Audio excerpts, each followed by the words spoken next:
こちらは夜に走行中の映像。どうやらこの日は花火大会のようです。右側にコア意味が分かりません。こっちに向かって歩いてきましたね。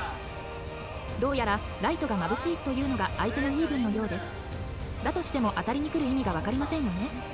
虫ですか？ライトに集まってくる虫でしょうか？そもそも子供も3人ほど連れてきて見せるべき父親の姿がこれ？